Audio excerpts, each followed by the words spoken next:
All right, chemistry disciples, our next topic is the mole. This is number 3 in terms of our things we have to know. Absolutely must know in this course. Number 1 was names and formulas. All right, we got to know how to make up names and formulas. We can't do anything in chemistry without names and formulas. Number 2 was forming balanced chemical equations. Again, we need names and formulas for that. So number 2, we just finished that unit. We know how to do that. Number 3 is the mole, right here. Not the underground rat-looking thing. That's a totally different course. That's biology.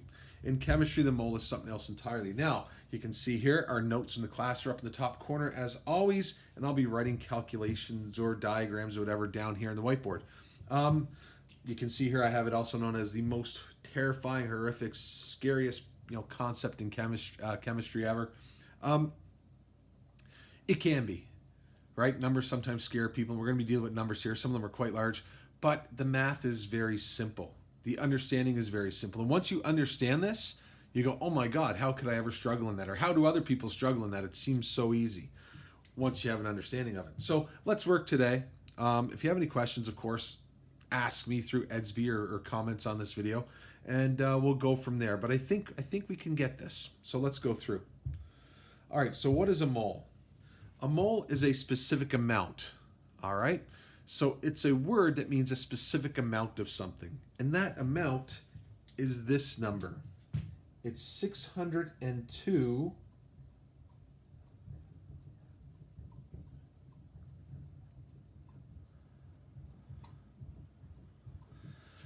That number is 602 hexillion. That's a huge number. That's a lot of writing. I'll put the commas in there kind of so you can see. All right, so that's what 602 hexillion looks like. If you type it out on the iPad, it looks like that. All right, we're going to be doing lots of calculations with this value. I don't want to be writing all that out. So what we're going to be doing is using scientific notation. Now, with scientific notation, I form a number that has just one number before the decimal. So we've got to have that decimal over here. So how far are we moving it? 1, 2, 3, 4, 5, 6, 7, 8, 9, 10, 11, 12, 13, 14, 15, 16, 17, 18, 19, 20, 21, 22, 23. So we move that decimal 23 spots. So this value then becomes 6.02 times 10 to the 23. And that's 1 mole of something. And that's the key part. Don't think mole means molecule or atoms. I can have a mole of anything, right? And in that way, the word mole is just like the word dozen or pair, right? A dozen would be 12 of something, and it can be anything. I could have a dozen microwaves. I could have a dozen toothbrushes. I could have a dozen tennis balls. I could have a dozen molecules or a dozen atoms, right? Dozen simply means the number. Doesn't mean a dozen of what. It just means 12. And it's the same thing with the word pair. If I have a pair of something, I have 2. So if I have a pair of dogs, that means I have 2 of them. If I bought a pair of paintings, I just bought 2 paintings. The only time pair doesn't mean 2 if something is pants. I'm wearing a pair of pants, but it's only 1 item. It's kind of weird. Anyway, pants have their own set of rules, I guess, for chemistry. But for everything else, pair means 2. Mole means 602 hexillion. That's a lot. So this is a mole. 1 mole is that. 2 moles would be twice that amount, right? Anyway, we'll move on here. This number is called Avogadro's number. Avogadro was a chemist. He was Italian. And he came up with this concept, this number, and he understood, or made us understood, how it applied to chemistry, why it would be so useful. So he gets to name the number after himself. He discovers something big in science, you get to name it after yourself more often than not. Now, we take mole and we shorten it up. We want to make the symbol for it. It's MOL, right? And you're thinking, wow, poor letter E. What happened there? Well, they couldn't use M. You know, you're thinking, why wouldn't they just use M? You can't use M because M is already used for meter, a measure of distance, right? 100 centimeters is a meter, and that was already gone. So they used MOL. So in our calculations, we'll be using MOL to represent mole, which is 602 hexillion, or this value. All right? All good?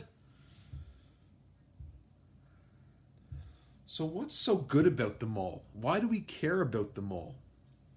Well, let's go through and look at an example from the periodic table, all right? So the statement that's up in your note right now, what it says is the mole is incredibly useful in carrying out reactions and calculations in chemistry because a mole of any element or compound will weigh the same as its mass in grams as per the masses on the periodic table. And you're thinking, what? Like, what? So here's what that is saying. I'll take a couple of elements. One element will be carbon. Now, carbon has a mass of 12.01 on the periodic table, right? So what that means is, if I take 1 mole of carbon, which is 6.02 times 10 to the 23 carbon atoms, right? Or that big long number, 602 hexillion, this is the shorthand for it, right? It will weigh 12.01 grams on a scale. So 1 mole of carbon atoms, which is 602 hexillion atoms, on a scale will weigh a little over, barely over 12 grams, right? An interesting fact. And I got this from one of Tyler DeWitt's videos. If you had a mole of jelly beans, how big would that be? How much would that be? 602 hexillion jelly beans. 602 hexillion jelly beans, if I put them all together, like in a bag or a bin or a box or whatever it happened to be, it actually would be the same size as planet Earth. Think about that. An entire Earth made up of jelly beans. That's what 1 mole of jelly beans would be. 1 mole of carbon would easily fit in my hand. It would just be a small little amount right here, 12 grams. So that kind of gives you an idea of just how incredibly small atoms and molecules are. All right? And it works for all elements. If I take sulfur, right? Sulfur is S. It's 32.07. So 1 mole of sulfur would be 6.02 times 10 to the 23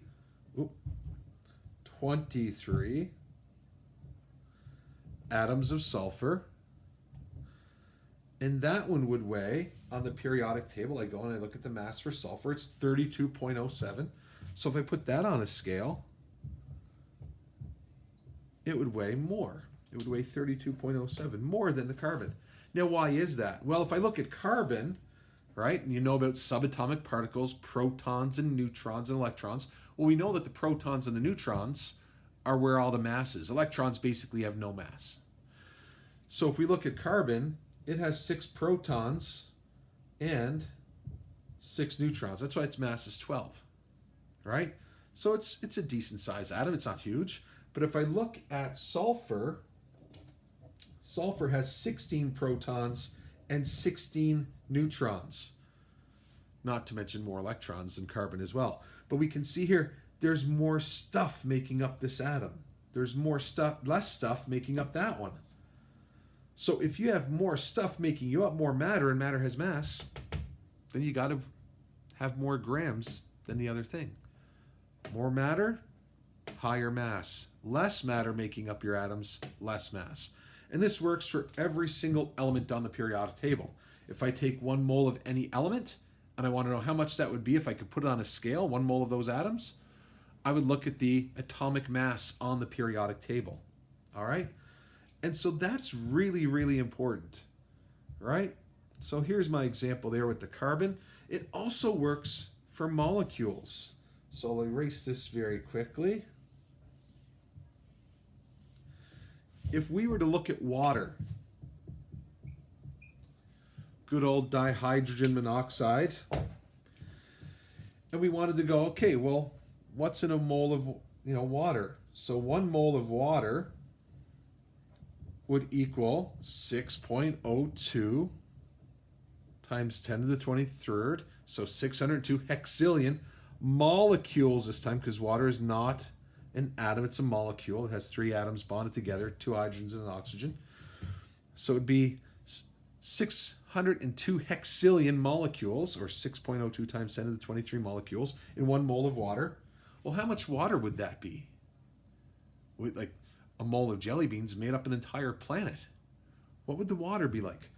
Well, the easy way to find that out is to look at this formula. And I've got a hydrogen, another hydrogen, and an oxygen.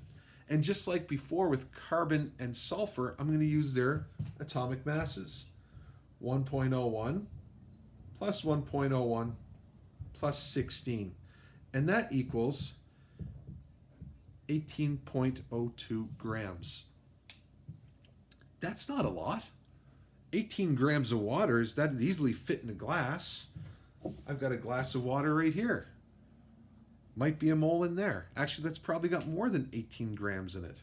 So again, a mole of jelly beans makes up the planet, and a mole of water isn't very much at all. Molecules and atoms are so small, right? So small. So again, in our note, I just show that 1 mole is that many molecules. And then this is where we come up with the 18.02. We added up the components of the formula. All right?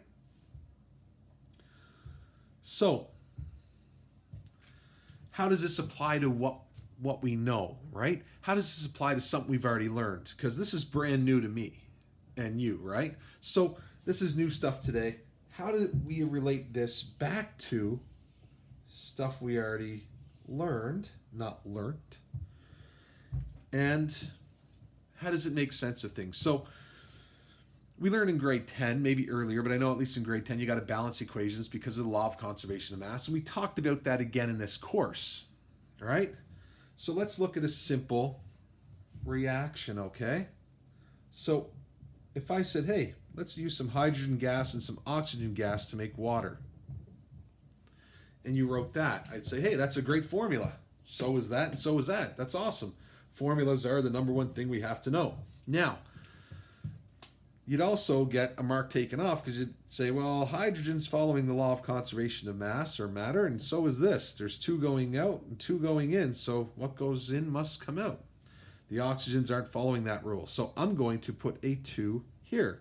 2 oxygens, but then I threw my hydrogens out of balance, so I'll put a 2 here. So these numbers, these large pink numbers here, are coefficients. And from an earlier lecture, you know, if you start trying to balance things by writing, little subscripts in there, I'll kill you, right? So don't do that. Coefficients only to balance equations. So we looked at, well, this shows the decomposition of water. I'm showing the synthesis of water. But what this means is that to make water, 2 molecules of hydrogen gas mixed with 1. Now I'm going to draw the 1 in there, even though I know we don't show it. I'm going to draw the 1 in there.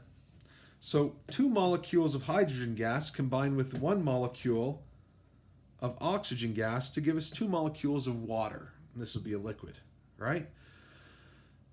Well, if I said in the lab, hey, run this reaction for me, and you would be like, well, hey, Jimmy, go grab 2 molecules of hydrogen gas.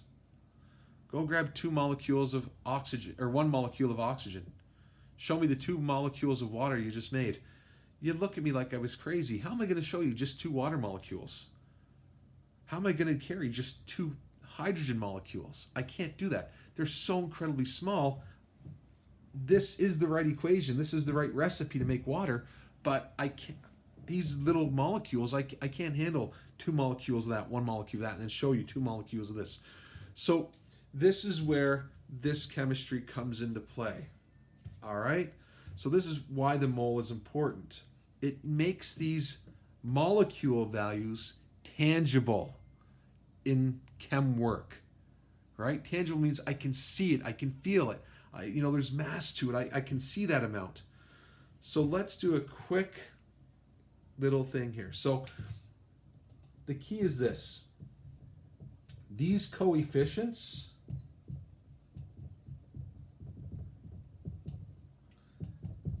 they're the moles of the substances. So now instead of saying 2 molecules of that combined with 1 molecule of that, give me 2 molecules of this. Now think of it this way. 2 moles of this combined with 1 mole of the oxygen gas to give me 2 moles of water. My coefficients are the moles. So the 2, the 1 and the 2 that are in pink here, those large numbers used to balance equations, that's my moles. All right? So let's see how this all connects together. I'm going to move our iPad out of the way here. We won't need that anymore. But let's take a look. We'll use the same equation that we just had up there. So again, H2 plus O2 yields H2O, and then we'll balance that as well. So we'll go, I believe we had a 2 here, we had a 1 here, and a 2 here. I know we normally wouldn't show that, but we are just for the sake of what we're going to do today. So we said this was 2 molecules of that, 1 molecule of that, and it would yield 2 molecules of the water. That's fine. It is balanced. It is proper. It's the recipe for making water. Now, let's bring the moles into it. All right? So, if I look at this, what would 1 mole of this weigh? All right, 1 mole of hydrogen gas. Well, that's 1.01 and another 1.01 because it's H2. There's 2 hydrogens. So 2 hydrogens, I wrote 1.0H for hydrogen. So 1.01 and 1.01, I know that each hydrogen gas, a mole of it would weigh 2.02. So that's for 1 mole. I used the formula only, added up the components, and I found out this is the mass for 1 mole. Right? Now, I have 2 moles of this. So 2 moles times that, because this is for 1 mole, I use just the formula, that's 1 mole. 2 of these would equal, if I multiply that, 4.04 grams. All right? Pretty straightforward. Now, we're going to add to that our oxygen. We have 1 mole of oxygen. Each oxygen has 2 oxygen atoms. So each oxygen molecule has 2 oxygen atoms. If I go to the periodic table, I see that each oxygen weighs 16. O2 has 2 of those, so each of these O2s would weigh 32. And I have 1 mole of it, so 1 mole times what a mole would weigh, which is 32, equals 32 grams. All right? So I'm going to do that. Our next thing, let's look at this water. Now, water had 1.01. We just did this calculation, but I'll quickly do it again. There's 3 atoms here, 2 hydrogens and an oxygen, H1, H2, and the O. If I add that up, it's 18.02. So that 18.02 is just the formula, just the water. I have 2 moles of it. If each mole is 18.02, 2 of them is going to be 36.04 grams for a mole. So look what we just did here. If I take 4.04 and I add it to 32, I get 36.04. All right? So the mass is kept. It's a law of conservation of mass. And this is why the mass is kept. All right? You can see it here. Now, if I look even further, if I go to the scale, and on the scale I put 4.04 grams of hydrogen gas, I know that I have 2 moles, and a mole is 6.02 times 10 to the 23, and I have 2 of those for my hydrogen gas. So I have this many molecules of hydrogen gas, a mole, and it's doubled. I have a mole, and it's doubled. And I'm going to be adding to that 1 mole, so 6.02 times 10 to the 23rd molecules, and there's only 1 of it, but I'll show the 1, of oxygen gas. And when I put that 1 mole, or 602 hexillion oxygen molecules on a scale, it will weigh 32. The 2 moles, or 2 times the 602 hexillion, will weigh 4.04 grams of hydrogen molecules. The 1 mole of oxygen molecules will weigh 32. They'll combine, form 2 moles of water, which means in the water I will have 2 times the 602 hexillion molecules of water. So I'll have 2 moles, so 2 times this amount, 2 moles.